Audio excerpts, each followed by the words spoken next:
Looks like we're getting a start on the plumbing. The framing is complete. Walk through and look at a few things here. Heating and air closet.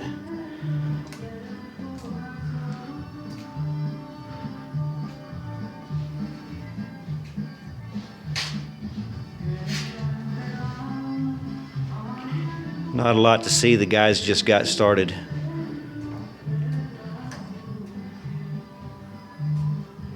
It's going to be fun to see this one whenever it gets done. This is going to be a really nice custom home. This will be the kitchen area here with the island.